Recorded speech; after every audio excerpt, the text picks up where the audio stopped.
season with the Fatboyz, presented by the Fantasy Holics Podcast Network. Brant, it's week 4. We've got football on right now. Got a game overseas in Dublin, Ireland, between the Pittsburgh Steelers and Minnesota Vikings, currently 14-3. What are your thoughts on that game real quick before we jump into anything else? Carson Wentz started out good. You and me talked about that, pre-show here. Carson Wentz started out, 10 for 10 for 93 yards, and then his first miss was technically not a miss. He just hit the other team. I think Wentz looks very good. They got Addison back, so that's allowing them to move Jefferson around a little bit more with Addison back. I think you said he had 7 or 8 targets already in the first half. He was just getting peppered. DK Metcalf, did the one thing that he does at least once or twice a year, broke off a long touchdown run. It's been a pretty quiet game. Yeah, the score is 14-3, but it's been a pretty quiet game, fantasy wise, minus, a couple breakouts and then, Jefferson getting peppered. Yeah, Jefferson is for sure getting peppered. I think it's also interesting how good Kenneth Gainwell looks, in Jalen Warren's stead here. I thought maybe even, with his fumbling issues, I thought maybe we'd see some Caleb Johnson, but that doesn't appear to be the case. He's had 1 carry at this point. It's been all Kenneth Gainwell. So definitely an interesting game going on overseas so far. Yeah, definitely is. It looks like, I can't tell the number, but that's not Gainwell in the backfield right now for this snap. Well, maybe we'll get some Caleb Johnson. Maybe I'll wish it into existence here. Number 20. Yeah, it is Johnson, but then he drops a pass. So okay, might not get a whole lot of them. Right. All right. Good morning, Todd. He says, good morning, fellas. J-Mo, Coleman, Alec Iamore, or Cedric Tillman. Pick 2. Currently have J-Mo and Coleman in there. Oh, let's see. Detroit has Cleveland. And then I like Iamore. I do like getting Iamore in there. They have Houston. That's a very low scoring total, so that might not actually be a very good play. I do like what Iamore's putting out there right now. I don't trust Coleman because I honestly think Buffalo is going to do kind of what we saw with Baltimore a few weeks ago, where they kind of rested their guys and only gave them 11, 12 carries, such as, Derrick Henry. I think I go with J-Mo, and I think I go with Tillman. I think I go J-Mo and Tillman on this. Okay. I'm going to go J-Mo and Iamore, 7, 6, and 5 targets respectively in the last 3 weeks for Alec Iamore. He's definitely becoming a go-to target for Cam Ward. And Cam Ward's starting to look a little bit better each week. So I'm going to go with Alec Iamore and Jameson Williams.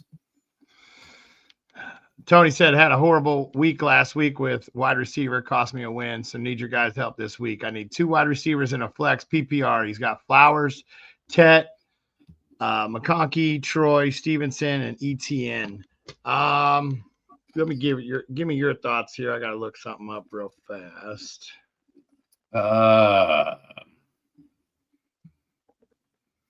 Tet McMillan's in my lineup as long as he plays. I think he's expected to play, so if he plays, he's in. Christian Gonzalez is back this week, but Tet McMillan's got to play. I don't expect there to have to be a high volume of passing this week for the Chargers against that Giants team. So I'm not sure I feel about McConkey. Say Flowers or Troy Franklin. I don't know. I'm kind of torn between Flowers. Flowers looks so good week 1. He's kind of just been ho-hum ever since. I'm going to, if it helps you, I'm leaning Flowers against Kansas City. I think they're going to scheme to try to get him the ball in open space and try to move it as they have to pass the ball. So I'm actually going to go with Tet and Flowers as my wide receivers. Yeah, I'm probably going Tet and Flowers as well, although Stevenson is still interesting to me simply just because Mike Vrabel has come out and said we're not benching him. It's not a running back, whatever. It's not just like that's probably who I'm putting on leash. So that's probably who I'm putting in that flex box. Flex spot is Stevenson. Ugh, let me get my tongue twister out here. Yeah, I think I go Flowers, Tet, and Stevenson. I agree. Yeah, I think I agree. All right, Mark says Juwan Jennings, Jamison Williams, and Khalil Shakir in PPR. I tried to combine those first two names there. Assuming he only needs one, Brant, who are you leaning at here? PPR. I think I go with Jennings. This game could end up actually being pretty close. Jacksonville does have the firepower to stick into a game. So I think I'm actually going with Jennings. Cleveland's pretty good against the deep ball, so I don't know if we're going to see J-Mo get loose. And once again, I revert back to this Baltimore. It kind of scares me with the pass catchers this week. This could be all James Cook and Josh Allen and not a whole lot of pass catchers, or trying to see some different guys get in as they're trying to still find that receiver carousel they got going on. So I think I lean Jennings on this one.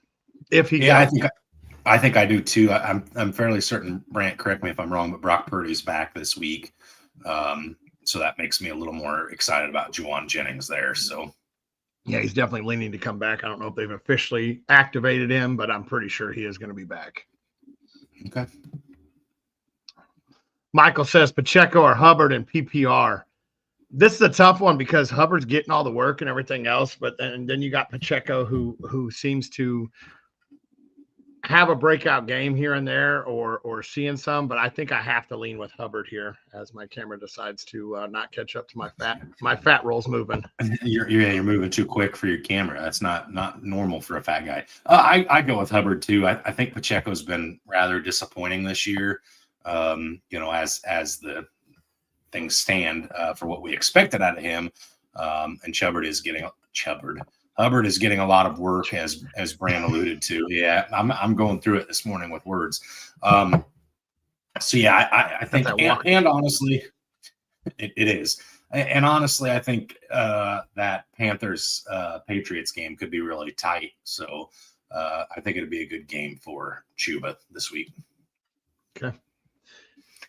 All right, Charlie says Tony Pollard, Nick Chubb, Chuba Hubbard, or Trey Tucker in the flex and half-point PPR, Brant. Okay, here we go.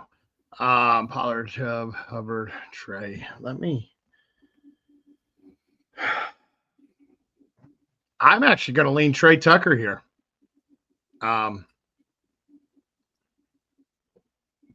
I think this game could end up being one of the higher scoring games this week. I know it's up there.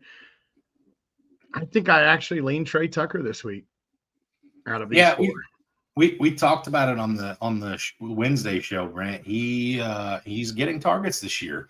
It's Jacoby Myers at 26, Brock Bowers at 21 targets, and Trey Tucker at 20. So the ball is kind of getting spread around right now. So it does make Trey Tucker, startable. For me, I'm going to go with Chuba Hubbard, I believe still. And I just think the floor's there. I think he's got, pass catching upside. So for me, I feel like he feels pretty good. Whereas Trey Tucker, I know it's through 3 weeks and he's got the 20 targets, but coming off the game he had last week feels like there's a letdown potential. So I'm going to go with Chuba. Okay. All right. Todd asked, what about this one, boys? Start Waddle, Shakir, Burden, or Tillman. Currently have Shakir in, but thinking Waddle. I'm going to go with Waddle at home. Miami looks better at home than they do on the road. So I'm actually going to lean Waddle at home here. Yeah. Obviously being a Mizzou Tigers fan, I want to go Luther Burden. After last week, it definitely seems like Ben Johnson wants to get him involved. But I can't do that until I think DJ Moore potentially gets traded, whether it be during the season or in the off season. I don't think I can move him at this point, or insert Luther Burden at this point. So I'm going to go with Waddle at home as well. I feel like we're both fading Cedric Tillman awful hard today, and I don't know how to feel about that. So give me Waddle at home, Brent. Okay. All right. Let's see. My computer spazzed out on me. There we go. Jennifer says Breeze or ETN, and then either Fannin or Ingram in full PPR. So start the running back one first. Do you have a preference between Breeze or ETN? I'm going to go with Brees Hall. Fields is supposed to be back today, so maybe we can see a revisit of that Week 1 performance. I'm going to lean Brees. Etienne's been he's been salvaged by falling in the end zone pretty much. He's been pretty inefficient. He's still getting the same amount of work he has from Week 1, even when Tank was gone. I feel like 6 carries that Tank got Week 1 ended up going right over to Tootin. So Etienne's still getting the same work. I think I'm going to have to go with Brees here. Yeah, I think I go Breeze as well. Again, it also gives you that Monday Night Miracle potential, so that's always a good thing. I'll go Breeze, and then as far as the tight end, I think I'm leaning Harold Fannin. I'm leaning Fannin too. I'm not trusting Ingram, so I'm going to lean Fannin as well here. That's tough for me, Brent. You know how I felt about Ingram going into the start of the season, but at this point, it's just he's not feasible to put in a lineup. So, all right. Adam says, "Good morning, Fatboyz. Great to see DK producing early this morning. Much needed." Yeah, if you put him in your lineups, it's great. But I did bench him in 2 leagues because it hasn't been the greatest thing to watch. But yeah, he looks good. That 80-yard touchdown is definitely going to help his day go on, especially early in the game. I will also say, Adam, one of your more recent trades done in a dynasty league has been brought up at fruition in Logan quite a bit this week. So definitely a lot of talk of the morning coffee pot, if you will. So, all right, Tiki says Ricky Pearsall, Christian Kirk, Jacoby Myers, or Trey Tucker start 1. I'm going with Pearsall. If Brock Purdy's back, I'm going to lean Pearsall. They should get back on track with being able to pass the ball and move it. I know they looked pretty good with Mac Jones, but I think Ricky Pearsall benefits from Purdy coming back. It's Jacoby Myers for me, Brent. 26 targets through the first 3 weeks. He's been a target monster with Geno Smith. I'm going Jacoby Myers. Okay. Jennifer asked, Judy or Jennings if he plays, Fields or Mayfield? I think I go Jennings, and I think I go Jennings here, and I think I go Mayfield. I'm not as high as I was on Fields. I've got to see if he can get back on track because he looked bad his last game he played. I know he got hurt, but I can't trust Fields right now. I did move him into my lineup in 1 league where I was just streaming the waivers. Yeah, I think I'm going Jennings and Mayfield here. Yep, I like Jennings as well if he plays, and then Mayfield for sure on the other one. All right, Tony says Nico Collins or Ricky Pearsall. Nico's due for a good breakout game here. I know he's been serviceable, but I think he's due for a big one here. So I'm going to go with Nico. Yep, Nico Collins for me as well. Maybe if I can. Jazz says Trey or Jacoby. I'm going to go with Jacoby here. Jacoby. It's Jacoby. All right. Paul says, morning, guys. Good call last week on Nico. I squeezed out a W. Need a flex play between Chuba Hubbard versus Patriots run defense, possibly coming out party with Golden versus poor Dallas secondary, or Mooney versus Washington, who looked vulnerable to the pass.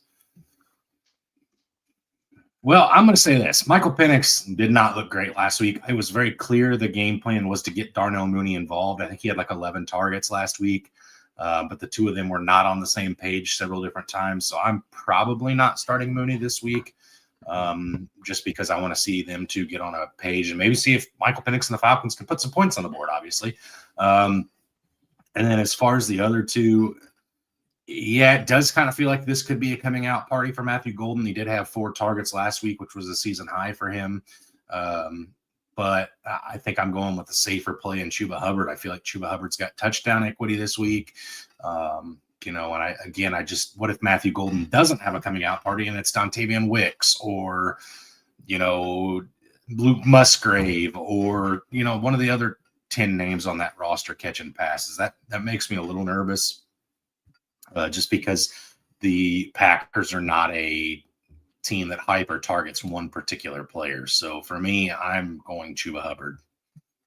Yeah, I'm going to lean on Chuba here too. Same reason you're talking. I'm not trusting a pass catcher there in outside of Kraft. I'm probably not trusting starting any pass catchers there in Green Bay. And then, like you said, I'd like to see Atlanta get back on track of being able to move that ball. We know Penix can throw it, but like you said, it just didn't look good last week. Mm-hmm. Robin says, sit one. Chase, Tet, Pickens, Adunze, or London. I don't want to. Because I think you sit Tet. I think you do. Pickens is going to move into that high-powered role. That number one target. Dunze's looked great. London's so hard to bench because, I mean, he gets peppered most of the time. So I think I actually have to set Tet on this one. That's tough because, I mean, Chase looked horrible and he does play Denver, but I don't think you can because he could end up hanging 45 points on your bench. I almost want to say London, Brant. London's wide receiver 46 on the season. I mean, week 1 he had 8 receptions, but then week 2 it was clearly the run game on that Sunday night game.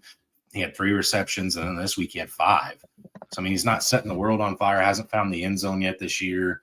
The Washington secondary is suspect, but again, it feels really gross starting any Falcons outside of Bijan Robinson right now. Just because you don't know what offense you're going to get. Whether is it going to be a run first game like it was on Sunday night, or is it going to be Penix's inability to connect with his wide receivers? I don't know. It makes me nervous. So yeah, I want to lean London, but like you said, London's top 5 on the season potentially if things start clicking in that offense. I mean, I don't know. For me, it probably comes down to London or Tet just because of Tet's injury designation. But if Tet plays, I think I play him, and I think I consider sitting London this week, as bad as that feels to say. Okay. All right. Chris says, good morning, guys. Needing some advice on running back 2 and flex. Quinshon Judkins, Breeze Hall, Chase Brown, Travis Etienne, and then also possibly wide receiver 2. He's leaning towards Ricky Pearsall, but maybe Wan'Dale Robinson. I really need to nail this. I'm 0-3. All right, Chris. Well, we don't want you to go 0-4, so let's take a look at this, Brant. What are you thinking for that RB2 and flex spot? I think I'm going Judkins and Hall here. Yeah, I think I go Judkins and Hall. The Bengals offense looked kind of atrocious with Browning starting, even though you and me thought it wouldn't be too bad. So I'm going to go Judkins and Hall here, and I'm going to go Pearsall because I haven't seen Jackson Dart throw in the NFL. I know he's played a few snaps and rushed it, but I can't go with Wan'Dale. I know he's looked good outside of prior to last week, but I think I have to go with Pearsall. Judkins and Hall are my guys. Yeah, I'm going Judkins, Hall. Chase Brown's been atrocious this year. And then, yeah, I mean, it probably would have been Wan'Dale for me if he had looked okay last week and Russ was still under center. But since neither of those things happened, I'm going to go Ricky Pearsall as well. Give me a week to see what Jackson Dart looks like. Kevin says, good morning, boys. I have the 49ers D. Best available options are Patriots, Falcons, Panthers, Dolphins. I'm looking at Jags or Washington, though. More so, Jags says their D is ranked 3rd in points scored. Thoughts best defense to start this week. That's a lot of ones to look at there. Let's see. We're getting a Mariota against Atlanta. I'm streaming the Patriots against Carolina with Gonzalez back. That's just I'm just putting what I'm doing out there. I'm not trusting. I'm almost kind of interested in the Dolphins against Justin Fields, as terrible as he looked in that week 2 contest. I don't like the Jaguars against the 49ers at all. Not of any interest to me. Falcons defense, I mean, they're still decent. I know that 30-0 contest hurts last week, but that was more about how bad the offense played and where the offense gave them, them being the Panthers, the starting position almost every drive on their side of the field. So it's tough, but I think Patriots are pretty decent against the Panthers. Yeah, I think I got to go. I could be okay staying with San Francisco 49ers, just staying with what you have. I think the Jaguars could put points up, but I could see the 49ers getting on Trevor Lawrence a time or two as well. it'd probably be Niners or Patriots for me. Yeah, I think that's where I'm at with that. Is Niners or Patriots as well. I think I'd lean a little more Patriots with getting Gonzalez back. But if you already have the Niners, no reason to switch them out. I think they'll be very serviceable this week as well. Kevin also comes with Pickens over Debo. With Mariota there, what did Debo do last week? I don't think he did much. So I'm going to go with Pickens moving into that role against that questionable secondary. Or never mind, they play Green Bay. Sorry, looking at the wrong game, guys. I still am going to lean on Pickens, though. I think he's going to be the number one target getter there for Dak. To be fair, Pickens, I mean, he wasn't super great last week either. After CD went out, it's not like he's hyper targeted. I mean, he had a serviceable game last week, wide receiver 16. Against Debo, though, without AJ Terrell, that Atlanta secondary is a little beat up. I could be persuaded to go either way on this one. So, I mean, I guess there's no scary Terry opposite of Debo either. So that, I mean, but I'll stick with what I said last week. Even though their offense put up points, I don't want nothing to do with Marcus Mariota throwing my guys the ball. So, give me Pickens, I suppose. Okay. Adam says, yeah, I had a busy Tuesday in my Dynasty League. Traded Jacoby Myers for Chris Godwin. Traded Cam Ward, Stafford, Pittman, Breed for Lamar Jackson and Flowers. The guy I really wanted was Cam Ward. And needless to say, I feel my team looks much better. He says other guy really wanted Cam Ward. Oh, other guy. I mean, you get Lamar and Zay. I mean, Lamar is going to win you some games by himself. Throughout the year, he'll be able to, compete and win you some games by yourself. Zay, I think, is going to have a great week there against Kansas City. So I think those two are upgrade with Reed. I think is missing the whole year, if I'm not mistaken. I say you won that one. That the Cam Ward for Lamar and Zay. I think you won that one. Jacoby for Godwin, that's questionable. Like you said, Jacoby's, getting hyper targeted, but we don't know what Godwin's going to look like when he comes back because Ibuka's been shining so well. So that one could be a toss up. I think I could go either way, having either one of them. Yeah, I think I prefer Jacoby Myers' side on that top one just because of how good Emeka Ibuka has looked and whatnot. The second trade, I will say that was the one that was discussed at work, and there was the word veto was flying around pretty heavy amongst the boys. But I don't think it's veto worthy. In a dynasty league, I could understand wanting Cam Ward. Matthew Stafford doesn't really do much for me long term. Mike Pittman's the only other player in that trade that has any value. Whereas Lamar Jackson obviously is in a super flex is one of the best quarterbacks to have. Zay Flowers is just kind of a add-in for me. I don't really care about Zay Flowers much either, but it's a trade you won. I think you won it pretty easily, but I don't think it's veto worthy either. So, all right, Brent. So let's talk about this. We've got the live action. We've got the game taking place right now. They are in halftime overseas, 6-14. Pittsburgh leading that contest. Pittsburgh did also have a field goal blocked. That could have made it 17-6. What are your thoughts on this contest so far, Brant? Pretty slow, pretty low scoring. You've seen, like I said, you saw the DK breakout. Boswell getting a kick block's kind of crazy with him being one of the most efficient kickers. I think the offenses are starting to click and get it moving. And we're starting to see more. It's been a pretty interesting game. Like I said, pretty low scoring right now. But it's been a fun game to watch. Good game to kick off our morning, going back and forth with, being able to watch the game and everything else, and then going straight into the noon slate or that 1 o'clock slate for the Eastern time zone. So it's been a pretty good contest to kick off the morning. Okay. All right. Yeah, I don't have much else to add to that. I think it'd be would have been a little bit more interesting if we could get the Vikings to find the end zone at this point. Obviously, that hasn't happened, but nonetheless. All right.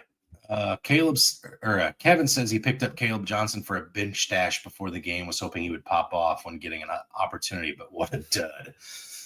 What are your thoughts on Caleb so far this year, Brant? Definitely hasn't looked good. Not knowing the rules there in Seattle, and then the 1 carry, and then the dropped pass today. It has not looked good. His career has not started off the greatest. I do think he does have future value in dynasty leagues. So if this is a dynasty, I'd be holding on to him. Redraft, I think you might as well send him back to the waivers, because Warren and Gainwell have this backfield pretty much locked up unless they both get hurt. I don't know if you're going to see enough of Johnson in order to make an impact. Yeah, it's tough for me, right, Brent? Because I was a huge Caleb Johnson fan coming out of the University of Iowa. I thought, honestly, I thought he was going to be a stud in the league. You and I both kind of had him as our 1B in this rookie class coming out, especially when you get the landing spot in Pittsburgh. It felt like a dream marriage for Caleb Johnson. I will say this, though. One of the bigger concerns on Caleb coming out was his pass blocking. Obviously, Iowa doesn't pass very much in their system, so it was going to be one of those things that he was going to have to work on that in the NFL. But you're not gonna be in a backfield with Aaron Rodgers if you can't pass block. So I'm not writing Caleb Johnson off completely just because of this 1 year, but we'll see what happens moving forward with Caleb. I'm not starting him anytime soon, but yeah, in a short league and a redraft league, I probably do let him, trickle back down to the waivers and let be what it is. You know what I mean? Yeah, absolutely. Oh, breaking news: Buccaneers Chris Godwin will start and play a lot today. Oh, okay. Wow. I was not expecting him back yet, but I was not either. Yep, very good for him. All right, Brant. So you talked about, and we should be getting them to start trickling in here shortly. But you did talk about some questionable guys that you were keeping an eye on in this 1 o'clock slate. So how's that looking at this point? Who are you tracking there? Right now, I got Tet, Chuba, and Jacoby or Bill there in Washington. Those are the names I got down. I thought Gino came down with an injury, but I guess he got designated already off the injury report. I've been trying to roll through a couple more of them. Godwin was a big one. I know Daniels was questionable, but I'm pretty sure he got ruled out pretty early yesterday, if not the day before. I'm still trying to roll through a couple of them and see what other names I need to be tracking. I haven't seen any updates on any of these guys. I know Chuba and Tet are leaning towards playing. And then let me scroll down here real fast on mine. I think. Yeah, Bill is expected to play. That came out about 11 hours ago. So he is also expected to play. But once again, these are guys you got to keep an eye on, because we thought that Warren was going to play this week. He was questionable looking to play, and then he went through warmups, and all of a sudden, he's out. And I mean, anyone that may have woke up a little bit late didn't get a chance to change their roster. So these are definitely guys to keep an eye on with Tet and Chuba. Those are definitely guys that are very startable in most leagues. Mm-hmm. Yeah, I agree. Those are ones that if you don't get them in, you're going to regret it. And if they are in and they shouldn't be, you're going to regret that too. So, and then Loveland is not expected to play. The tight end there for Chicago, he's not expected to play. Okay. All right, Brant. So we've got some time here. Let's talk about who do you think finds the end zone this week? My touchdown scores. I went a little wide receiver heavy with my touchdown scores this week. And then, I did have to throw in my one running back. I went with, I think Tony Pollard's going to find the end zone. There it goes. Houston's a little susceptible to the run game, so I think Tony Pollard finds the end zone.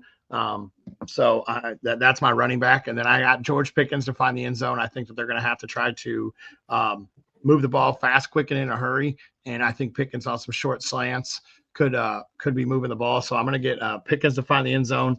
I got London to find the end zone this week. I think him and Penix get back on track, and I think London finds. You said he hasn't scored this year, so I think he finds his first touchdown this year. And then I got Roma Dunze to continue that streak of finding the end zone and getting in on there. So I do like those four to find it. I think Rome is a great bet to find it with playing the Vegas secondary, and they're actually underdogs. Right before we got on, they actually became 1.5 underdogs on that against the Vegas Raiders. So I think that which is really saying the Bears are favored since it's an away game, and typically that carries a 3-point line regardless. Yep. So yeah. I went running back heavy on my end, Brant. I've got Bijan Robinson to find the end zone for the Falcons. I think after an absolute terrible display from that offense in week 3, they revert back to what worked in week 2, which was that run game. I've got Omarion Hampton to find the end zone this week for the Chargers. I think this is a game where you could see him get a lot of run to salt that game away. I don't expect it to be a particularly close contest with the Chargers against the Raiders. I've got Genty to find the end zone against the Bears. Bears don't scare me this year defensively at all. Don't scare me a bit. And then last but not least, I've got James Cook. We both talked about how we think this Bills team may run the ball an awful lot. So I've got James Cook to find the end zone as well as you blur out on me again. Oop. Click the comment down after another one came in. Hang on, let me fix this. Here we go. Jennifer says, Sterling Shepard, Trey Tucker, Christian Kirk, pick one. Tucker, Kirk. I might fix the camera here. Shepard, Tucker, or Kirk. I think I go with Tucker here. Yep, I go Tucker in this one as well. 20 targets, hard to sit him right now. Even after last week, and I do think he has a potential come down, but you got to start Tucker again this week. Mm-hmm. Jennifer also asked, Baker, Love, or Mariota? Pick two. I think I go with Baker and Love. Love's going to spread the ball out. Dallas doesn't scare me defensively very much. And then I'm going to go with Baker. I think this is going to be a fun game to watch. So I'm going to lean Baker, especially getting Godwin back and Ibuka. I know he's going to miss Evans, but yeah, I go with Baker and Love.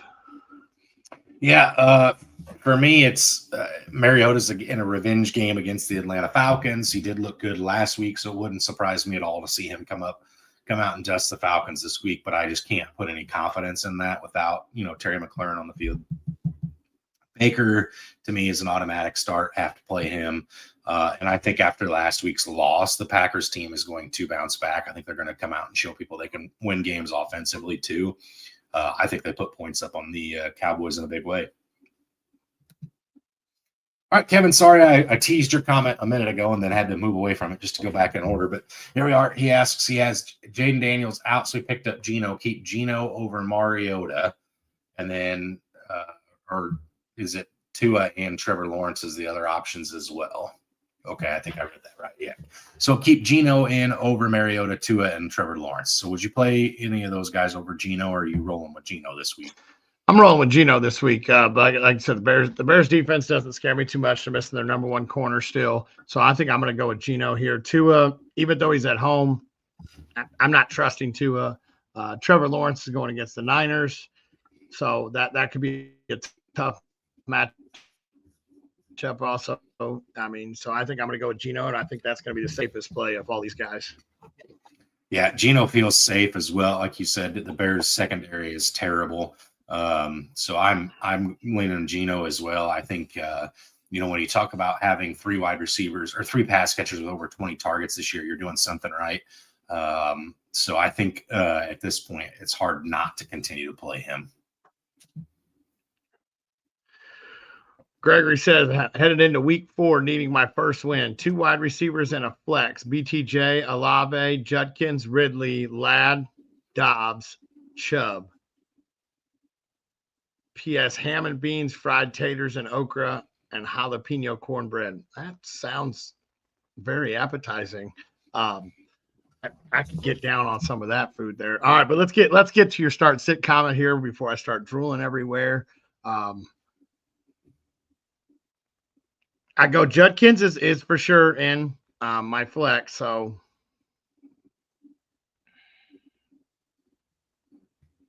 man, I want to say BTJ so bad, but BTJ has sucked this year. I mean, we can call spade spade. I think I go with Olave because I think they play from behind. I think he gets peppered with targets. So I think I go with Olave. I think he had a pretty serviceable game against us. I felt like every time that I looked up, he was the one catching the ball for them. Whenever we blew him out the other week. He had 14. He had 14 targets that week. So yeah, I go Olave and Judkins for sure. Brian Thomas has had 25 targets on the season, 7 receptions. Not great, but the volume's there. So one of these weeks it's going to get put together. I mean, I just don't know if I trust, especially not the Niners. Especially not against the Niners. I think I'm leaving him alone. Ridley is another one that I think I had high hopes for this year, and he's worse than Brian Thomas. 23 targets for him, 21 targets for him and 8 receptions. So nothing to write home about with Ridley. I think this is one where, as bad as I feel about him as a whole, I think this is one where you got to go Ladd McConkey, Brant. I do too. I as well. I think you have to go Ladd here. I'm looking up Dobbs real fast, but I think you have to go with Ladd here on this one. Let me check out Dobbs. Maybe if I could spell it correctly, my fat fingers. Yeah, he hasn't been getting targeted. So yeah, I think I go with Ladd. Ladd has 15 receptions. And granted, it's not what we saw last year with him, with Quentin Johnston and Keenan Allen also balling out. But yeah, you got to go with Ladd McConkey. Let BTJ blow up on your bench a week or whatever, and then we'll get him back in there. But I agree with Quinshon Judkins and Olave. Those 2 guys are in your lineup.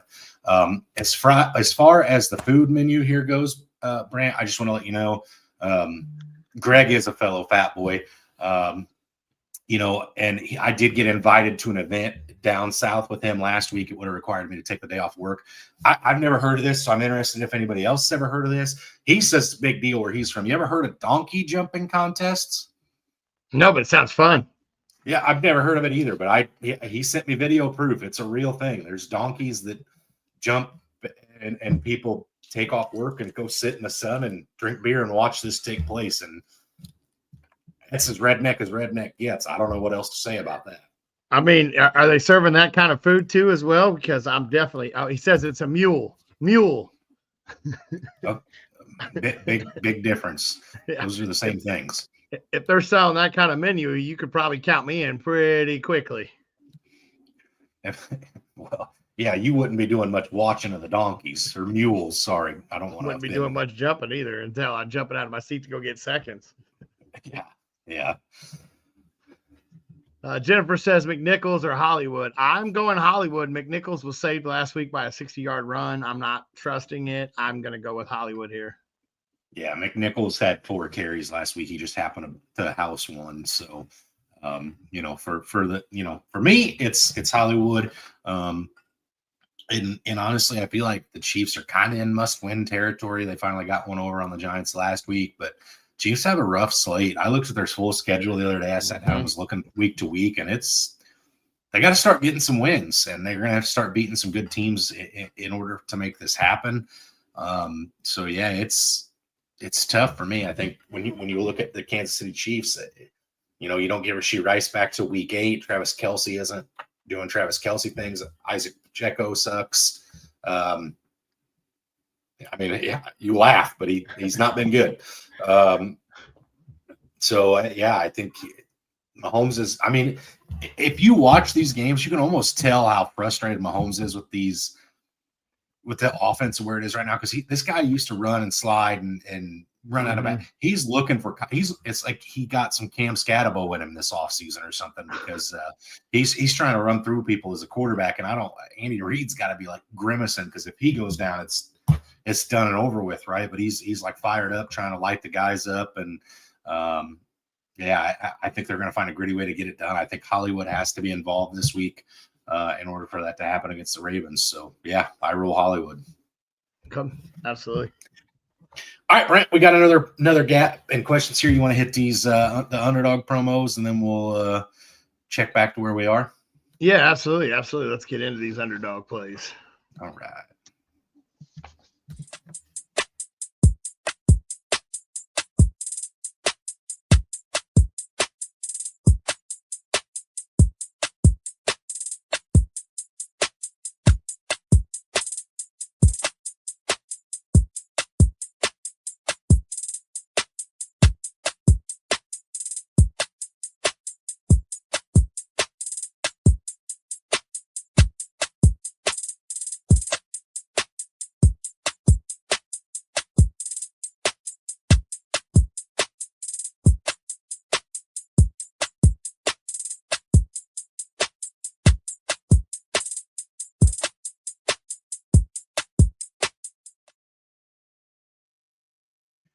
All right, Brent, let's work through your Underdog play, and then I'll talk about mine. Okay, absolutely. Absolutely. I got Quentin Johnston to go over 51.5 receiving yards. Where did I put my paper? All right, there it is. I got Quentin Johnston to go over 51.5 receiving yards. I think he's going to be the guy there. I think they're going to find a way to get him the ball. And then I got a kicker. I got a kicker today. I'm going to go with Dicker, the kicker, going higher than 1.5 field goals made.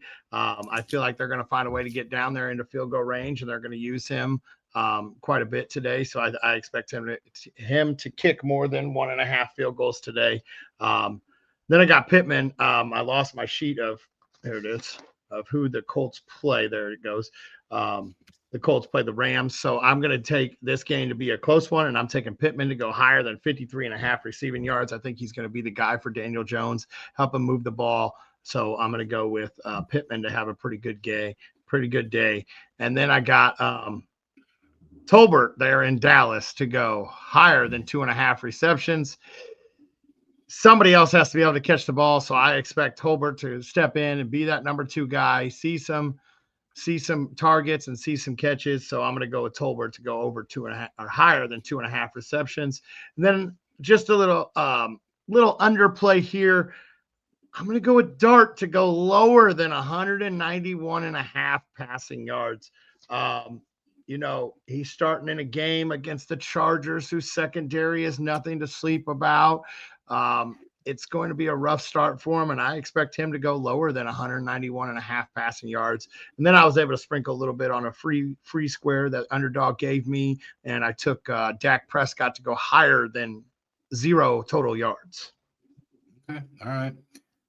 For me, I've got Chris Olave higher than 5.5 receptions. He's been a target monster in New Orleans this year. I think that continues this week. I've got Quinshon Judkins to have higher than 9.5 receiving yards, Brant. I think after how good he was last week with the Packers, I think they're going to look at him and say, hey, he's the entire offense. Let's get him involved. I've got Bryce Young higher than 206.5 passing yards this week. I think this game is obviously going to be a little closer than 30-0. I'll keep making fun of my own team. That way none of you have to do it. And I think he goes over that this week. I've got Cam Ward to throw an interception. I think in that, when you talk about the Houston defense, the secondary is pretty good with Stingley back there. I think he ends up throwing a pick there. And then I have Travis Hunter getting 3.5 or going higher than 3.5 receptions. I think he gets more involved this week with the Brian Thomas struggles that continue to happen. I think you're going to see him be vastly involved and kind of look to be the spark plug for that Jaguars passing game. Okay, what was Bryce Young's passing yards that you have him higher than? 206. All right. Okay, sounds good. I somehow missed that one, so I like to write them down and keep track of yours too as well. So Hector comes at us with 6-point passing touchdown, quarter of a point per completion, bonus for long TDs. Who to start between Caleb Williams, Daniel Jones, or Brock Purdy?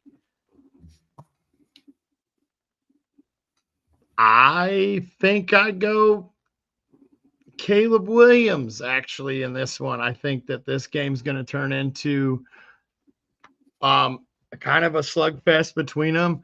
Neither defense is all that great or anything to write home about. So I think I actually go Caleb Williams here. I think he finds Rome for a touchdown, and I think you could see him throwing some deep balls. I think you could find DJ Moore getting a few targets this week and finding the end zone as well. So I think I go with Caleb Williams. Yeah, I mean, it feels like it's got to be Daniel Jones after how the start to his season he's had, but I want to go Caleb Williams as well. It almost kind of looked like that Ben Johnson offense finally started clicking a little bit last week. Question is, do you trust Caleb Williams to do it to back-to-back weeks, Brant? I think that's the question that we need to pose here.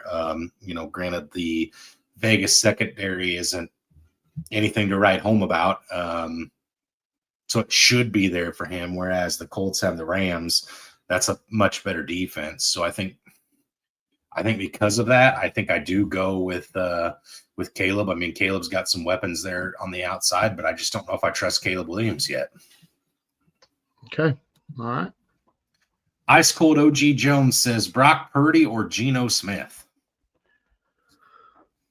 The safe play to me says Geno.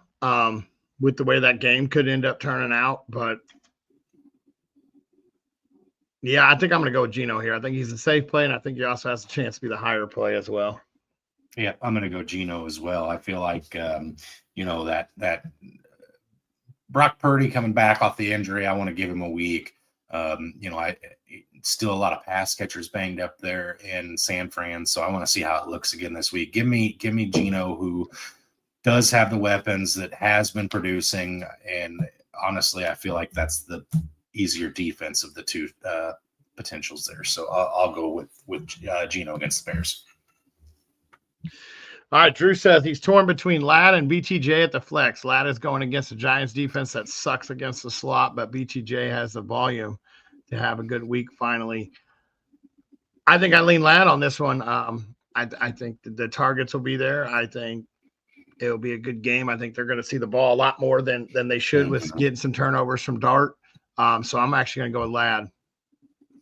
Yeah, I go Ladd as well. We kind of talked about this reasoning earlier, but BTJ's been – the volume is there, you're right, and it's not equated to a great week for him just yet this season. And, in a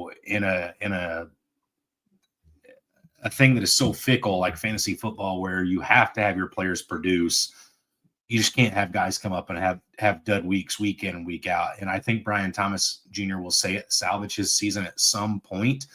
I just don't want to bet on it every week in my starting lineup until I see it consistently start happening. It's almost like he's got alligator arms this year. Scared of contact. Something's happened there for him to where he just isn't who he was last season. And I think he gets back there at some point.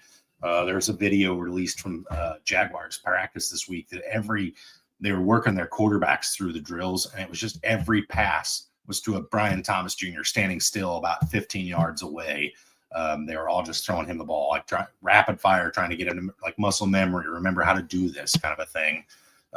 But again, yeah, it's for me, Ladd's got the volume as well, and Ladd's also catching the ball, which is important. Yeah. Herbert's a top 5 quarterback for fantasy on the season. He's got 2 top 10 wide receivers, not named Ladd, and Ladd is still having a fairly okay season. It's not what he did last year, but he's going to have a serviceable week that doesn't leave you scratching your head going, how did my team hang 0? Or how did I get beat this week? Whatever the case may be. So, yeah, I think BTJ is going to be good towards the end of the season. I think he pulls it out at some point, but right now I just don't want to bet on it, until I see it a few times. So I'm going Ladd. Okay. All right, Brent, I think we got to talk about this Sunday night football game a little bit here just because of the nuances that are, taking place. There was a big trade between these two teams right before the season kicked off. That being the Packers and Cowboys this week in Dallas. There's some reading between the lines kind of things here. They asked Micah Parsons this week after a practice, how many tickets are you going to buy? And he's like, I didn't have to buy any tickets. They wouldn't give me my money back for my suite. So here it is. Micah Parsons going back to play against Dallas. He has a suite that he owns for the season that he is going to fill. The word on the street was he was trying to recruit Luka Doncic to be in his suite this week, like as an alternate, double birds up to the Dallas, ownership group and Dallas faithful there. But definitely interesting. I think it's going to be. Let me ask the question first. Do you think Micah Parsons gets home on Jordan Love tonight? 2 times. Or on Dak, excuse me, not Jordan Love. Dak. Don't worry, I said that earlier this week too, that he was going to sack Love 2 times this week, which I really hope he doesn't sack Love 2 times because that would be, that would be a real storyline for us to start talking about next week. But yeah, no, I think he gets to Dak twice. I do. I think he gets home. I think he gets a sack. I think, he gets there twice. It's either going to be a sack and a half or 2 total sacks. I do think he gets there. That extra motivation, I definitely think he gets home. I think he puts pressure on Dak all night long. It forces him to get the ball out quick. So yeah, I expect it to be a Michael Parsons type of game to really be watching that on the defensive end. Yeah, almost like a WWE faction where one of them turns heel and attacks the other. What was it? NWO. No, I'm thinking of the more recent one, Roman Reigns and the Seth Shield. Rollins, Dean Ambrose. Yeah, we're Seth turned, and so if we see Micah Parsons run out and rip a Packers jersey off and line up for DN for Dallas, we'll have seen one for the NFL. I don't think we see that, but you never know. All right, Brent, tell me what's on the menu for you this week.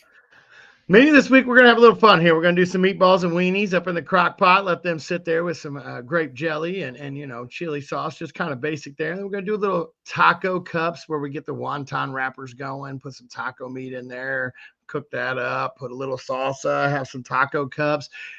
And then I think I'm going to really let my fat boy out this week. We don't have Seattle playing, so I'm going to make an Oreo fluff cake type dump cake type thing that I saw.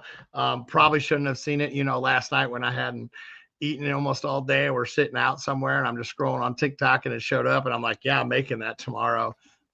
So yeah, we're going to have a pretty good spread this week. It's nothing that's going to take too much time. I do have to drop a few people off throughout the day here. So I got to miss a few 30-minute windows. So we're going to do some stuff that's pretty easy to make, but we're going to have a nice little spread going on here. Yeah, it's almost as if you saw a coworker eat Oreo fluff at work this week and thought, hey, I need some of that. Now that could have had something to do with it. Maybe that's why it popped up on the TikTok. Could be. We're doing. I'm excited this week. We're doing appetizers for the 1 p.m. slate. We're talking pretzels, sliders, everything, mozzarella sticks. We got it all. And then I'm doing smash burgers for dinner on the Blackstone tonight.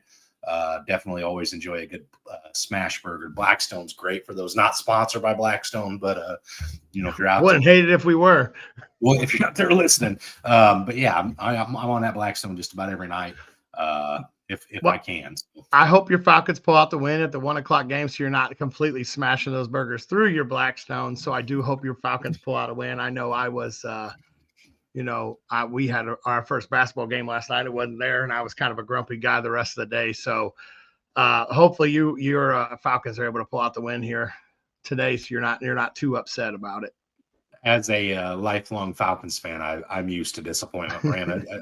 I'm dead inside. I think I don't even react anymore. You can't hurt me. The 28-3 jokes don't bother me.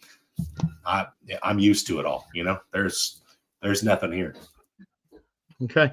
Well, I'm going to jump in and talk about the 1 o'clock game that I'm looking forward to because I know where your mind's going to be is that Washington Atlanta game. I definitely will have that on my 4-screen Sunday ticket going on. I'll be keeping an eye on that one too. I would have said Buffalo, New Orleans, but I really don't feel like watching another Slaughterfest. I had to watch that on Friday Night Lights here at my hometown. So I'm actually looking forward to that Philly Tampa Bay game. Tampa Bay's been able to really, over the last two meetings, they've really been able to throw Jalen Hurts off of his comfortability level. They've been able to leave somebody at home and really force him not able to run. And we haven't seen him pass very well.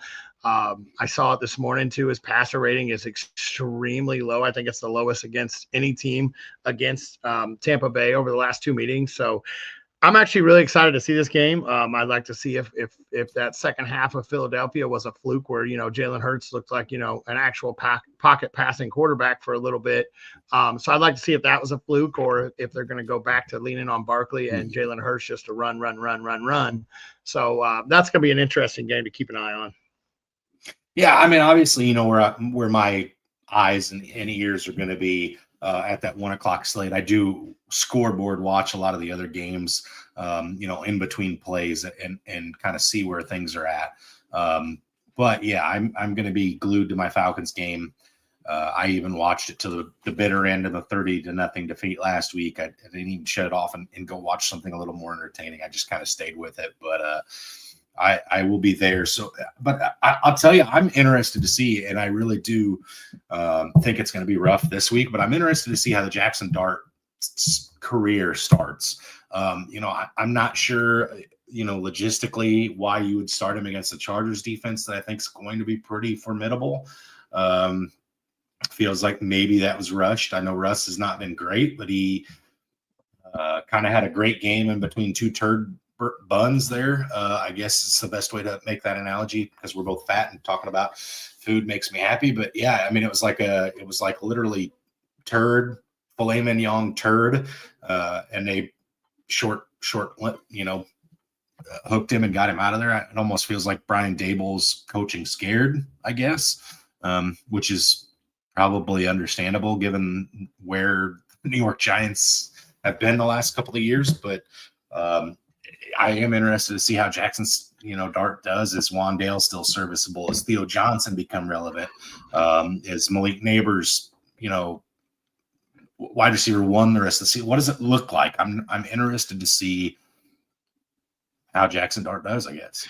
Yeah, and it also brings up the question as you bring up the Giants: is this getting Russell Wilson out because he's on the trade block now? Or maybe some of these teams like Cincinnati, who's going to be missing Burrow for a while, are they going to try to make a play at him?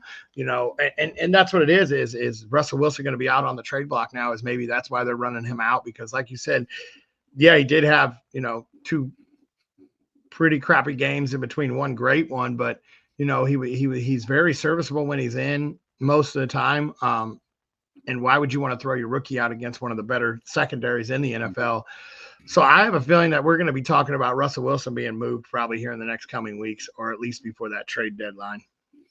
Yeah, honestly, I'm kind of shocked we haven't seen some of these quarterback needy teams make some phone calls anyway. You got Kirk Cousins out there. You got Trey Lance, who looked really good in the preseason. Jameis Winston's also on this Giants roster. There's some formidable stopgap start type of quarterbacks out there. And we've just seen none of those guys get moved at this point. So I'm kind of a little surprised by that. But we'll see, I guess. All right. What in that 4 o'clock window, obviously that's typically where your Seattle Seahawks, reside. And this week you're going to have a little freedom to pick and choose. Where are you at on that one? Baltimore, Kansas City. I want to see if this Baltimore team finds a gritty way to pull out another one, or if Kansas City is going to get back on the roll. That's going to be a phenomenal game to watch. I'm not going to talk too much about it. That's where I'm going to be glued to. The other one that I'm going to be keeping an eye on is obviously the Rams and Niners. Those two games I'm going to be keeping an eye on for divisional reasons. But I'm actually going to really be paying close attention to that Chicago-Vegas game. Excuse me here as I cough. That Chicago Vegas game could end up in a barn burner of a shootout game, high scoring. Let's see if that Bears team actually has that offense rolling and see how that looks against that horrible secondary there in. I don't want to say horrible, but the secondary there in Vegas. So I'll be glued to that one. pretty close, or at least scoreboard watching, or have the little ticker on my phone. I'm pretty sure the Baltimore Kansas City game will be the one on my TV, but I'll be keeping a close eye on that Chicago Vegas game. Yeah, I think I will also be pretty interested in that Chicago Vegas game for multiple different reasons, right? We're still yet to see an Ashton Genty game that was, we were so promised coming out of Boise State. I genuinely do think it's more of a offensive line issue than it is a Genty issue right now. I mean, he's getting touched in the backfield almost every play. But I would like to see that, maybe work out a little bit. At this point, it's not taking place. We kind of talked about it last Saturday or last Sunday a little bit, Brand, on the show is, some of these rookies and how we're still not quite sure what that role looks like for these guys. And we're not quite sure, what we need to see from these guys to start feeling comfortable. And I want to get back into that in a second. We do have another comment here I want to get to, but then I want to talk about some of these rookies real quick. Okay. All right. So Jamie says he's Swift or Dobbins. Also, Keenan Allen, Trey Tucker, or Flowers. He needs one. And then it says something. I can't quite read that. So Swift or Dobbins, Brant, who do you like at the running back spot there? I think it says go Ducks. I think that's what it says. Go Ducks. Ducks from yesterday, Oregon. Oh, Oregon yeah, fan. Okay. Yeah. Okay. Yeah. All right. I think, let's see, Denver gets Cincy. I think I'm going to lean Dobbins. On this one. I think you're going to see a lot of work from him. Plus, you get the Monday Miracle. And Swift has, popped up on the injury report. It's questionable today. I do believe he's good to go, but he did pop up. But I think I'm going to go with Dobbins. I think you're going to see him against that atrocious defense of Cincinnati. I think you're going to see him with a lot of chances to break off those long runs that Dobbins gets going. So I think I'm going to lean Dobbins. Okay. I like Dobbins as well for the running back spot. As far as wide receiver, to me, it feels like I want to go Keenan Allen, top 10 wide receiver on the season right now. It's hard to sit that, even though I don't expect, the Chargers to be forced to throw all game. So you don't know what that game script will look like late. But I do think I go Keenan Allen as far as the wide receiver. Yeah, I think I'm going to go with Keenan Allen. I think that's a safer play. If you do need a home run one, though, I think I go with Flowers. I think his ceiling is higher than the other two this week against Kansas City. Because, like I said, I think they find a way to get him into space and get him the ball. But, yeah, I think Keenan Allen's your safest play there. Okay. All right. We're in agreement. All right. So let's start right there. The question was posed about the Denver Broncos. What are your thoughts? What does RJ Harvey need to do to start getting some run? Because, last week he kind of got his chances. Dobbins went into halftime last week, I think, with 7 yards rushing. Kind of got going in the second half against the Chargers. But, we a lot of us thought RJ Harvey was going to be, this year's Bucky Irving. It may have been mentioned on this podcast, after the combine that he could be one to keep an eye on for that, but he's been a real slow starter there. We kind of thought this rookie class was going to rejuvenate the running backs. There were so many names, and really it's been the surprising guys. It's been the one who, had the legal trouble this year, and Quinshon Judkins, and then Cam Scadabo. It's been the unlikely ones, not the ones we expected. So what's your thoughts on this running back class as a whole, starting with RJ Harvey? Well, with RJ Harvey, I think it's going to have to be is Dobbins has to stop breaking off those long runs and finding the end zone. He's found the end zone every single week this year. He's been serviceable. He's only seeing, I think, 15 plus carries a game. So he's not being the full workload back, but I think he's doing everything he can with the carries that he is getting. So I think Harvey has to wait his turn almost, or he has to figure out a way to make even better do with what he's getting for carry wise. But yeah, I think he has to wait for Dobbins to be able to slow down this year.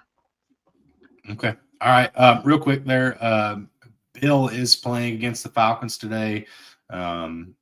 Trying to go through just Chris Godwin, Tristan Wirfs, Christian Gonzalez, Derek Stingley, Chuba Hubbard.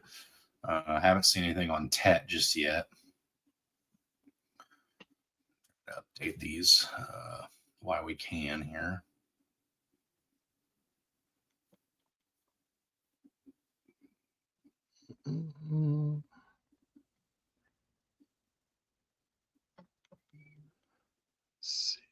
me pull a couple up here to myself. While we're looking these up, we do got a question that came through to us. Click at the same time. Bill did ask Swift or Judkins in PPR. I think I lean Judkins. Judkins looks so good, and since he's been back, he's the lead back there. I think Cleveland's going to lean on him a lot to try to keep the ball out of Detroit's hands. So I think I lean Judkins. I think you're going to see a very healthy dose of him. Yeah, I think it's Judkins. It's not particularly close for me. I did think that Bears offensive line is going to be much improved this year, and whoever was getting the bulk carries there would be worthy of rostering, but not starting at this point. So I got to go Judkins. He's looked incredible in his last 2 weeks, and I think this week you see him be a real true bell cow. I think you're talking 100 yards rushing this week for him. So I go Judkins. Absolutely.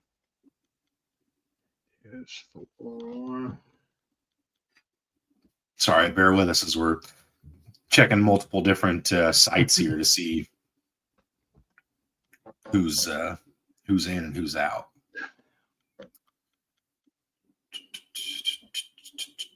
Let's see. The Vikings have already come through.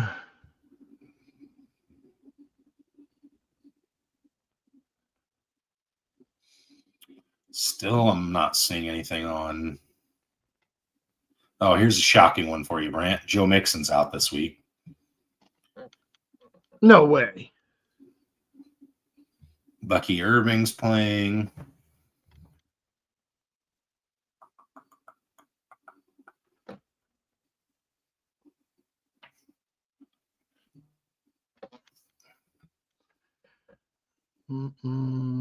Sanders is out. Jatavion Sanders, the tight end for Carolina. Leggett. Those are all the ones that we knew about. Ted McMillan is good. Okay, Ted is good. Tracy is out. Bill comes at us with another one. Tucker Kraft or Warren for his tight end position. That's a tough one. That really is. Warren's been the target monster there. But I think I lean Tucker Kraft, as I think he's going to have to be the beneficiary of trying to get the ball out as fast as possible. And I think he's very likely to find the end zone. So I'm going to go with Tucker Kraft. I just want to look at Tyler Warren one more time because I feel like I want to lean Tyler. Well, while you look that up, Isaiah Likely is looking like he's going to be in uniform this Sunday.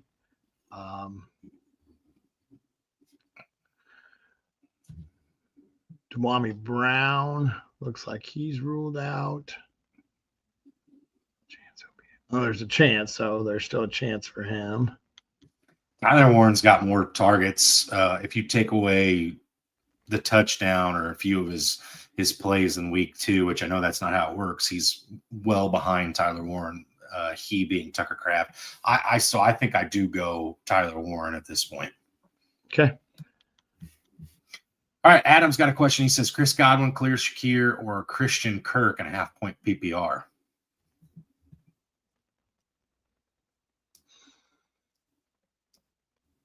I honestly think I go Godwin here because I think that game's the one that stays the closest. I don't trust Christian Kirk, so I think I have to go with Godwin here.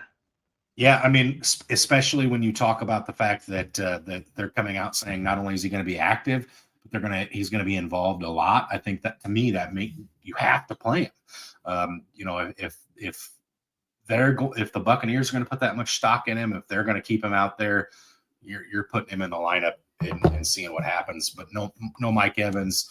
I think Emeka Egbuka was questionable going into last week and ended up playing. So I think Godwin, if they're trusting him to play and be active, I think you have to trust him to play and be active. Yeah, I as well. I think he's going to see a lot of targets. I'm seeming to struggle to find any of these other inactives coming in and out. Find all the defensive linemen, but that doesn't help any of us right now. Super relevant. IDP leagues exist; those are a thing. That's fair. Fair. So again, let's talk about this, Brant. So, if you had to pick one player from each position, starting at the running back position, who is the guy that finishes the week as RB1? if I had to make a choose here, which I know I'm putting you on the spot, if you had to pick, who's the guy? I think it's Feels, Bijan. I think that feel, was where you guys found the best thing was, that's what was it, Sunday or Monday night game you guys played. It was lean on Bijan. And I think that's what you guys have to do. And I think I think they're going to get back to that. So I'm going to go with Bijan for the running back. I feel like I want to cheat and say Kenneth Gainwell, who just found the end zone for a second time, who's already sitting on 23 and a half PPR points right now. So I won't. I won't take the easy way out. I feel like it's going to be Jonathan Taylor. I think you're talking about the best rushing attack in football right now is the Indianapolis Colts. Their pass game is the best it's been in the last couple of years, which I think opens up the run lanes for JT. I think. When you talk about a guy who it seems like an automatic play, it's Brian Thomas. It's Jonathan Taylor. I'm struggling, Brant. It's Jonathan Taylor for me. I think he is the engine that makes this Colts offense go. So for me, I'm rolling out Jonathan Taylor as the RB1 this week. Okay. All right. All right. What do you think for wide receiver? AJ Brown. Wow. I think A.J. Brown gets back on track. I think we see that it wasn't a complete and utter fluke that second half. I think against Tampa Bay that's going to be the go-to guy for Jalen Hurts. And I think A.J. Brown finds the end zone this week. I know I didn't put it out there, but I think A.J. Brown finishes as wide receiver 1 this week. I know I'm going to go out on a limb here, but I think that this is the breakout that we've been waiting on for this year. I think that he has a path that he could finish as wide receiver 1. All right, I'm going Chris Olave as wide receiver 1 this week. I think he's going to get 16 targets. He's going to catch 12 of them. He's going to have a $115 receiving and find the end zone. And still, the Saints managed to lose by 21 points. So I'm gonna go Olave, even if it's garbage time. The volume is too good to pass up for me. Okay. What about tight end, Brant? This one's always tough. I think I'm going to go with Brock Bowers. I think he's going to be targeted early and often. It sounds like Mayer may be missing this game too, so he may have to be out there. I know this sounds like cheating, but I think that he's going to be a target monster for the Raiders against the Bears over the middle. And I think Brock Bowers it finishes as the tight end 1. I know, like I said, it sounds like cheating, but I do think that he's poised for a big week this week. Yeah, it doesn't feel like cheating just because he's not been the guy this year. So for me, I'm okay with you taking Brock Bowers. If he was tight end 1 on the season, I might tell you you're cheating, but he's not. So I'll let you have it. I'm going to go Jake Ferguson. Jake Ferguson for me is a guy who I think he benefited, thank you, the most from CeeDee Lamb. It's like I got your mouth this week. Benefited from CeeDee Lamb's injury the most last week. I think, going in to a Sunday night football game, I think Dak's going to shine this week. And I think you're all over the George Pickens train. I think I'm going to be all over the Jake Ferguson train. I think Jake Ferguson's got a really good chance to be tight end 1 on the season. Okay. Or on the week, excuse me, on the week. All right, Jeff comes at us. DeAndre Swift or Chase Brown as RB2. Would you use either of them at flex over Mooney? I think I would start both of them. Chase Brown has been so bad, and they played Denver, though. I think I go Swift as my RB2, and I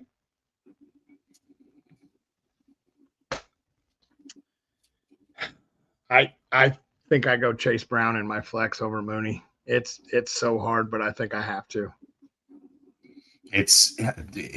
There's nothing been as bad as Chase Brown this season, Brant. As a Chase Brown owner in one of my bigger leagues, Chase Brown is bad. He's awful. He's bad. I'm benching him for Tyreek Hill this week. If that tells you where I feel on Chase Brown right now. So I'll go DeAndre Swift at running back 2, and I'm playing Darnell Mooney again. Double-digit targets last week for Darnell Mooney. Granted, the Falcons' offense looked anemic last week, but either way, even with that being the case, I'm still rolling out Darnell Mooney and his double-digit targets over Chase Brown, who has been a complete bum this year. Complete bum. And I don't think that gets any better, Brant. If the Bengals continue to play from behind, I think you start seeing somebody else come in potentially. Maybe it's Samaje Perine, whatever, in those passing situations, just because of how absolutely atrocious Chase Brown has been. Yeah, it has been bad, but all right. We got a question from Hometown. FF advice on the X over there. We've got Darnell Mooney over Bill on the flex and PPR. I think I do go Mooney over Bill. I'm pretty sure, correct me if I'm wrong, but your guys' run defense has been pretty good this year, has it not?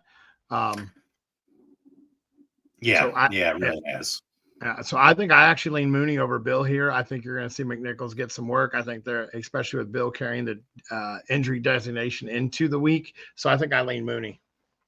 Yeah, I mean, I'll say what I think too. I think the Falcons will give up some yards on the ground this week, but is it going to be Chris Rodriguez? Is it going to be Marcus Mariota? Is it going to be Deebo Samuel out of the backfield? Is it going to be Bill? Is it going to be Jeremy McNichols? I mean, there's a lot of guys that are going to get the ball, and I don't think the Falcons give up enough volume in the run game to start any of them this week.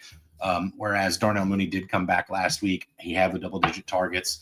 Granted, you didn't see a great week out of him or Penix. The connections weren't, it's like they're on two different pages. I'd like to say I think that got ironed out in practice this week. If any of the Falcons coaching staff want to have a job after the bye week, I hope it got fixed this week. So I think I do roll Mooney, who did have the double-digit targets. Mooney was almost 1,000-yard receiver for the Atlanta Falcons last year. So I think I do go with Darnell Mooney just because of how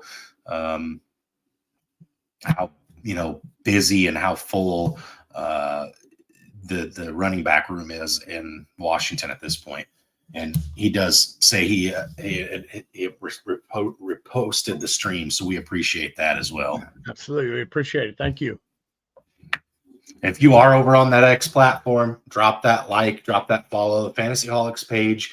I'm telling you, Brant and I are the fat faces that come on and do the lives, but the guys behind the scenes, this is the best fantasy platform that you're going to find. Fantasy Holics guys are they're beating Schefter with news. They're beating, a lot of your predominant Facebook pages. These guys are ahead of the news. They're active.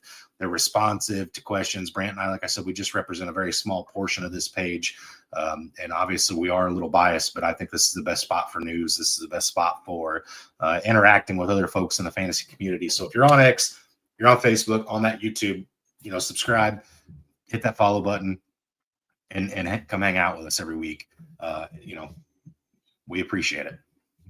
Yeah, definitely do. A lot of guys behind the scene doing a lot of things. You got your start sit after we get off of the live. They'll be on there with any other questions you may have. You can post them out there, and they're pretty quick to get to it.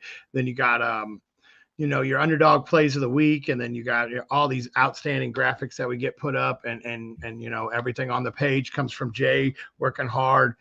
A lot of guys behind the scenes making everything work, making everything click. It's great. It's fun to do, and we appreciate you guys interacting and keep it alive, sending out the likes and reposting our comments and everything else. We appreciate it. Absolutely. I'm just checking one more time here too to see if we've got any more updates on the actives for week 4 as things are starting to pour through. I did officially get an update. Ted is officially active, so Ted McMillan is officially active. While you do that, I'm gonna roll in. I'm gonna talk a little bit about these Monday night games. These Monday night games looked phenomenal going into the year. The Jets and the Justin Fields of the revamped offense, and then the Miami Dolphins, who were supposed to have a high-powered offense back, everybody healthy with DK or not. As DK makes a catch, I apologize. With Tua getting back to healthy and Tyreek, back from nursing injury all last year, and Waddle and then A-Chain, and we just haven't really seen that click for Miami. So that Jets and Miami game, sitting at 44 points isn't what we thought it would be. I mean, this would have been a great game going into the year, and it just isn't phasing out to be like that. And then you got your Cincinnati at Denver. This was set up to be one of the most high-powered offenses against what could have been and still probably is one of the better, if not the best secondary in the NFL. And Denver, this was set up to be a barn burner of a game and an outstanding battle. And now we're looking at backup Jake Browning and the Cincinnati Bengals, who looked like they couldn't even throw the ball to their own team. They could only get it to the Vikings last week against Denver, who's been hot and rolling. So I just, these Monday games are looking looking a little sus. There'll be a fun time to watch. You get to see some of these guys and see if, since he can get back on track against one of the better defenses. And then you get to see if Miami can repeat what they do at home. Yeah, you talk about the Cincinnati offense, and the game Joe Burrow got hurt in, Brant, Jake Browning came in and looked serviceable. I mean, he looked good, honestly. I thought, he was hyper targeting Jamar Chase, but if you're going to be a quarterback for the Cincinnati Bengals, what better way to move the ball than to hyper target Jamar Chase? And last week he came in and it's like you alluded to, he hyper targeted the Minnesota Vikings secondary. And to me, it's kind of like, what are we going to see? I mean, is it Jake Browning that came in for the relief of Joe Burrow, who honestly looked really good, or is it the Jake Browning that came in and played last week that looked like you or I under center? It's laughable, but at what point do we start to get really concerned about all things Cincinnati Bengals? I mean, for me, I think I'm there.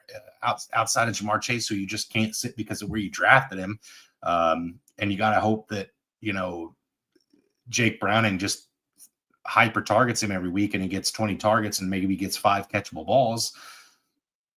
I can't start anything there right now after last week. Going into last week, Brant, you and I were both confident in Jake Browning to get the job done for fantasy, and that's just not what happens. So for me, I'm all things Cincinnati. I'm shying away from him, especially against a defense and the Denver Broncos, who, again, you and I talked about being a premier defense this season. It hasn't looked that way to this point. Giving up plenty of work to the Indianapolis Colts, giving up plenty of work to Justin Herbert and those pass catchers. I mean, Quentin Johnston was amazing against Patrick Surtain last week, which was insane to me. So I don't know what to make of that stuff. So I'm shying away from them right now. Yep. All right, we did have a question come in from Adam. Adam's got a tight end question. He's got I'm assuming that's Fannin, Njoku, or Evan Ingram, Brant. Oh, let's see, 64 with only 4 targets for Fannin. It's between Fannin and Njoku. I'm just kind of checking one? Some things here. I think I want to lean. Yeah, I think I'm going to lean Njoku. He saw 7 targets last week, 76% of the snaps. His snap share is higher. His target share was higher. I think I'm going to lean on Fannin. I think I'm going to lean on Njoku. Yeah, I think it's Njoku as well for me. I think he's the one that I want to be involved with out of those two. I think both of them are serviceable, but it's going to be one of those games of a guessing game of who's who which week. But like you said, I'm going to go with the one that's getting the target share and the one that's getting the snap share. Ryan asked PPR, JMO or Golden? I think I have to go with JMO here. I know that I know Cleveland's pretty good against the deep ball, so he's probably not going to get a deep shot, but I think I have to go with JMO. He's been proven that he'll get involved in the passing game at least a little bit, and we're not 100% sure what pass catcher we're going to get to explode out of, or if any of them will explode out of Green Bay. So I think I go with JMO. Yeah, JMO's a tough one for me, Brant, because honestly, if you look at his whole season, he's got eight receptions. I want nothing to do with Jameson. He is the ultimate gimmick guy.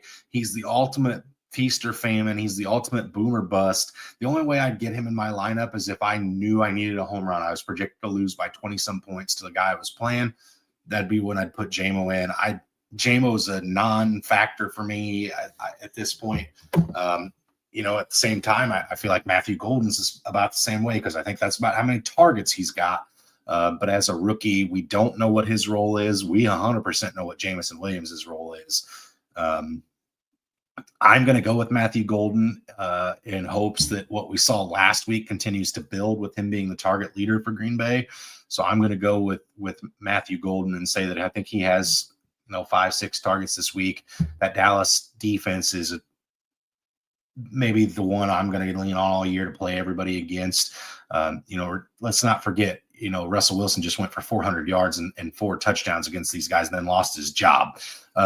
So I think you play the Dallas Cowboys fantasy-wise, you start your guys. So I'm going to go Matthew Golden and feel pretty confident in that one. I'm gonna bring this up here. We got Caleb Johnson on the field right now, helping milk this clock for Pittsburgh here in this game. 5 carries, I think it was for 20 yards. He's 5 carries for 19 yards. But still, he's out there. They're giving him a little bit of trust to milk the game away. So we're getting to see a little bit of it. I don't think there's a role right now for him.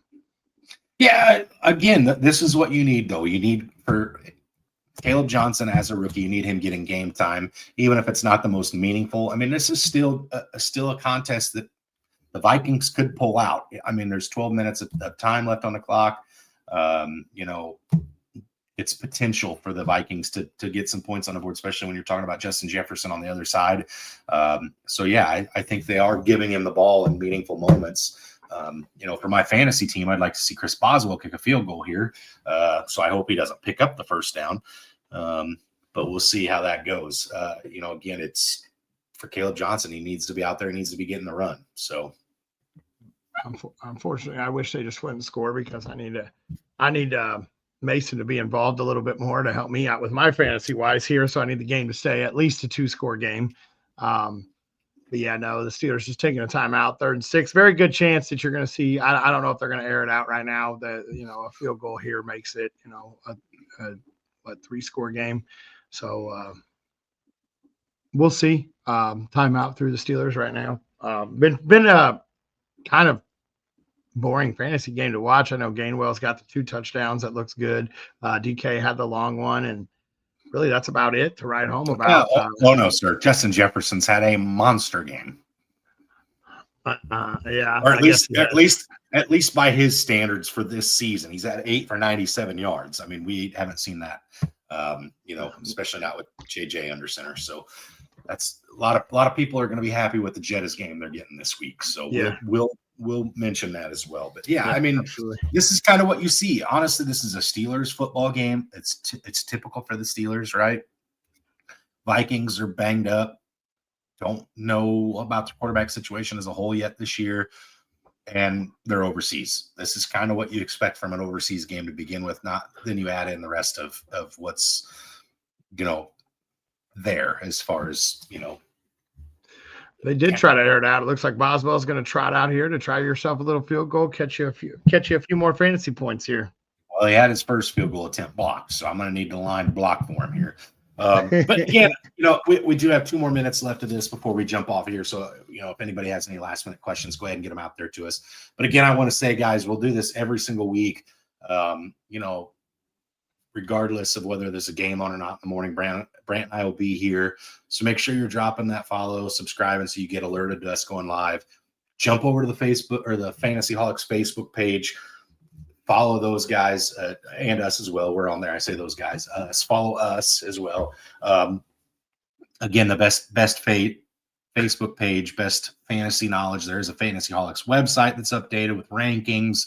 The Twitter page is obviously great as well. So jump on all of those platforms and give those guys or give us a follow. That way you can stay in tune and up to date and catch us on Wednesday nights too when we do our little Dynasty Live our Dynasty Live that we come on and actually do our show.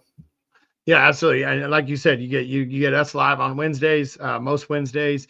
Then you got the ranking Wednesdays through the Fantasy Holics, and I believe they do a waiver finds on Mondays. They do Thursday nights, Underdog plays. They do a lot of stuff there, and like I said, they're always there answering questions. Everything else, we're always going. Reach out to us, follow us on Twitter, YouTube, Facebook. Get those alerts on. A lot of guys are doing a lot of things and keeping it rolling. They do have the Blood, Sweat, and Tears show as well. For the podcast world, that they come out and do a podcast as well. They've got mocks and stuff on there that they're constantly doing and stuff. So that's another thing the page has got going on. So I do have a question here from Brian. He says Neighbors, London, Odunze, Abuka, half point PPR. He says bench 1. It's probably gonna be the same one for me it was earlier with this group, Brand. I'm probably gonna fade London out of this. I mean, it hurts to do, but I he's think I'm not been fading great. London on this.